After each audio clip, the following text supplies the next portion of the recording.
Sami sleeps around with any woman he finds. He tours and goes to club and comes back late. His friend Richard has asked him to settle down because he is not getting any younger. But Sami continues to live his best life. One day he brought in a woman and the lady decided to stay overnight. Sami immediately put his hands on her and asked her to leave his house. 2 days after that incident, Sami returned from work and met a small girl at his door. This little girl called Ivy brought up a letter from her bag and said, "You are my father. My mother dropped me here. Here is a letter of the two of you."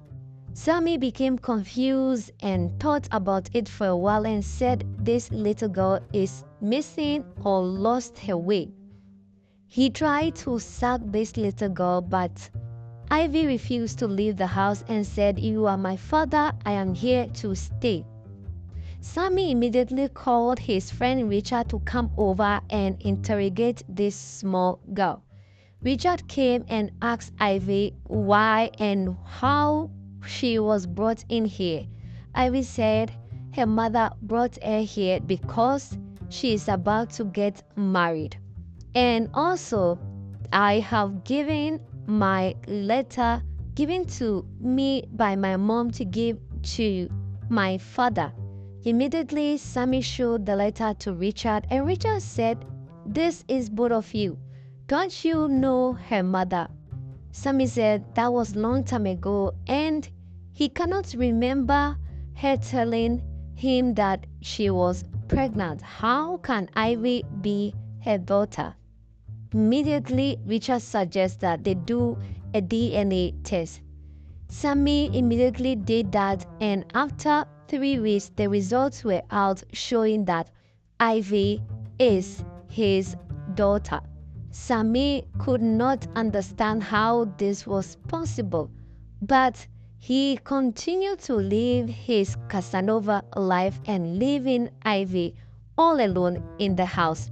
Even sometimes bring in these women when Ivy is not yet asleep. This continued for a while and the women started complaining why he has a little girl in the house and brings them into the house. Sami realized Ivy's presence in the house was stopping him from doing some of his dealings with women. But that still did not stop him from sleeping around with women. Jessica and her boyfriend called Kelvin also was having their own issue. Jessica caught Kelvin cheating on her with other women. Jessica complained and Kelvin hit and beat her up. One day, Jessica saw them again in their bed where she complained. Kelvin immediately got angry and threw her on the floor and she got a scar on her face. Jessica ran out of the house crying with a scar on her face and accidentally Sami was riding his bike and almost hit her. Sami immediately took Jessica to the clinic to clean up a scar. Now Jessica says she has nowhere to go because her boyfriend Kelvin threw her out of the house and also she has no family in Lagos. Sami offered to help her with accommodation by allowing her to stay in his house for a while. Jessica and Sami became friends whilst in the house and Jessica offered to take care of Ivy in terms of helping her with her homework and also cooking and cleaning in the house. One day, Jessica woke up early and saw Sami with another woman. Jessica did not utter a word until Sami came back and Sami apologizes and said he is a man and he cannot just help it. Jessica told Sami to do that outside because he has a daughter now and His daughter is not supposed to be seeing different women with him in the house. Sami agreed and continued to do what he does best by bringing women, but this time around, not to his house. Jessica and Ivy became very close, and Ivy took interest in Jessica. One day, Ivy asked Jessica if she was dating her father. Jessica said no. Her father was just helping her out with accommodation, and immediately she sorts herself out, she would leave their house. Ivy said she didn't want Jessica to leave because she has been helping her with homework and helping them with cooking. Besides, her father, Sami, does not know how to cook. Jessica said her father will learn. Months later, one day, Jessica said she was going for a job interview and that she won't be able to pick up Ivy from school. Sami should do that. Sami promised to do exactly that.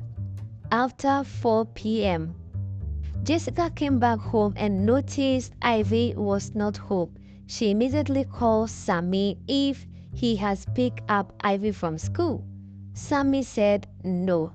All that time, Sami forgot to pick up Ivy. He was in a hotel with another woman. Jessica called and immediately went to the school, but the gate man told her that someone has picked up Ivy. Sami also went back to the school to find out the same information, and he was told by the gate man that his car look-alike came in here and picked up Ivy. Sami went home and met Jessica, worried, and they became so devastated about the disappearance of Ivy. Jessica started blaming Sami for what has happened to Ivy because she specifically asked Sami to pick up his daughter, but he forgot or he was doing something else. So Jessica asked him what he was doing.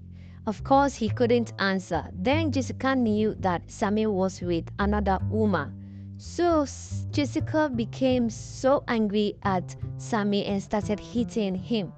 In the process, they got a call from a stranger. This was a stranger who asked them to bring a certain amount of money for their daughter.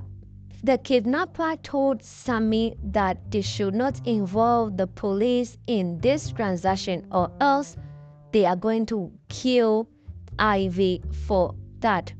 2 days later, they were able to raise this amount of money for his daughter.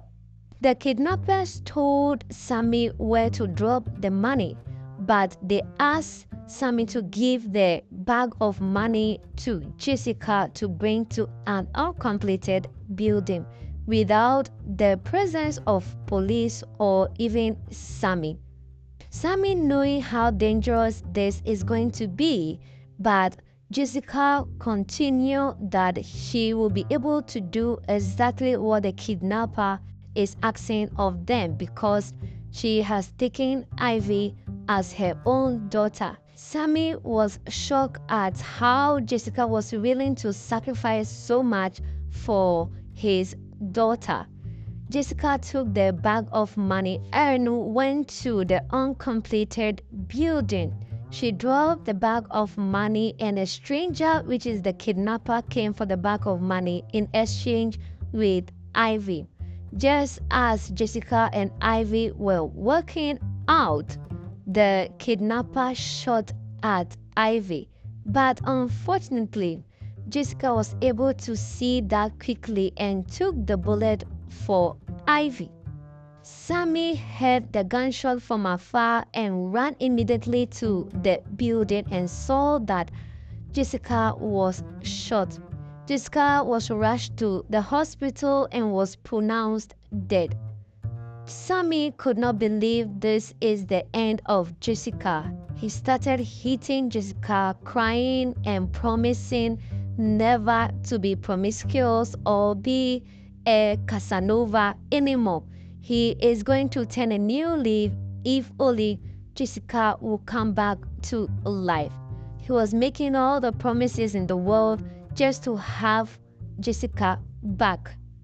Miraculously, Jessica opened her eyes and smiled. 2 days later on, immediately, Jessica saw a huge surprise in Sami's room. Sami invited Jessica in, knelt down, and proposed to Jessica. Jessica immediately accepted the proposal and said she has been having crush on him for a while now, but due to his promiscuous life, she could not say anything. Sami said he will continue to be a good man now that he has seen how she was able to sacrifice herself for her daughter, and both of them will raise Ivy as one big happy family. Sami immediately gave the ring to Jessica and kissed her on the lips. Thanks for watching this recap. This channel brings you the best Nollywood movies. We save you time and money. Don't forget to subscribe and like our videos for more movie recap.